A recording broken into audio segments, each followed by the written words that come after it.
You never know when you might have a crisis develop, and you never know what you're going to need in order to remediate that. Now that we're totally dependent upon the electricity being on, and now that we don't have it, what are we going to do? Brennan is 33 years old. He has Duchenne muscular dystrophy. He's dependent on a wheelchair.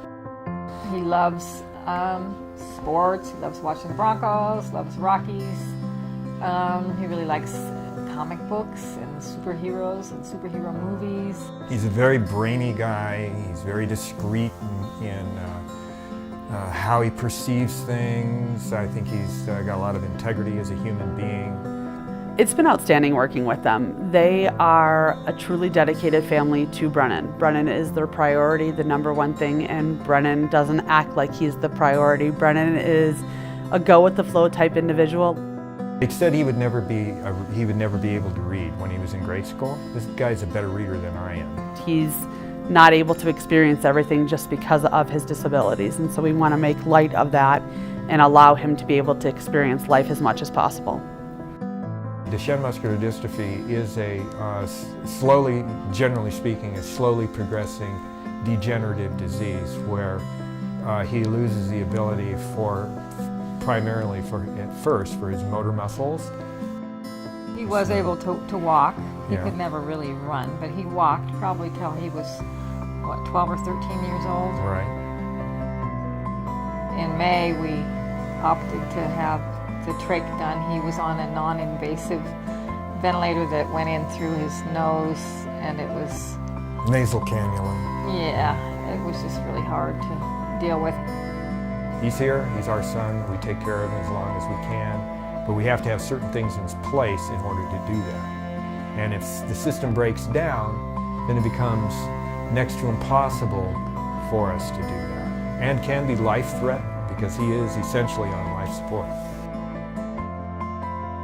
Ventilator, very, very sophisticated piece of equipment that monitors and gives him proper number of breaths in a proper time frame with certain pressures which are optimal for him to keep his lungs from eventually collapsing. And right now, basically that's how he breathes.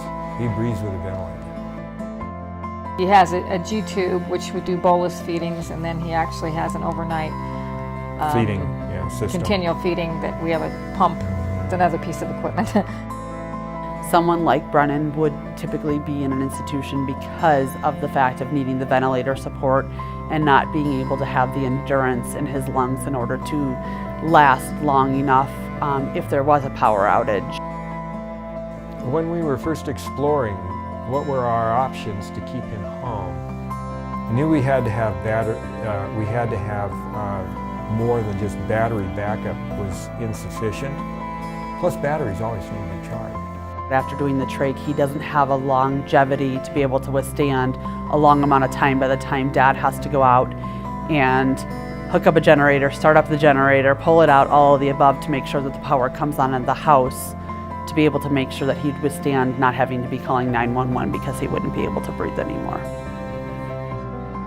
Mike and Allison had said that they were doing some research on a generator that actually brought natural gas into the house, which would have a delay of only 30 seconds in order to kick in if the family's power would go out. Once we got all that compiled, we went and requested money from the supported living service waiver for them. And then once we had that funding, we were able to fill in the gaps with the Levy funding, which was so fortunate for the family. We sent the checks to the company, and the company met with the family immediately, and because of the need that it was so required to be so fast, that the company came out and canceled basically everything else that they needed to do to get this in place. It got in place, it got installed, I got the phone call that says it was working, and then 3 days later the power went out and it kicked in, and the family was ecstatic. I mean, I remember the first time this thing kicked on. Yeah, it's like, I know. Oh my God, I wish the electricity would go out. So have a generator party. Yeah. And it sounds comical, except that if we're in the middle of the night and we're in the middle of some kind of a suctioning procedure, it absolutely has to be done to remove excess secretions from his airway. It could be life-threatening. And then we lost power, could be Right. life-threatening. And that second time it happened, we were in the middle of suctioning and it was dark outside and all the lights went out right in the middle of it. And I was like, oh my gosh. And then, boom. We're back. That's when I thought the power just turned back on, but yeah, thank goodness, because it was like, yeah, we had to keep going. We have everything hooked up to it that we absolutely need, to keep this going. I don't know how we would have pulled this off without Rocky Mountain Human Services involved. I don't know where we would have. We might still be floundering just trying to get the funds together. The one thing I'm impressed with the mill levy is that it is going to support many individuals on things that we wouldn't be able to support them through the waiver. There's always going to be some sort of a gap that's not going to cover.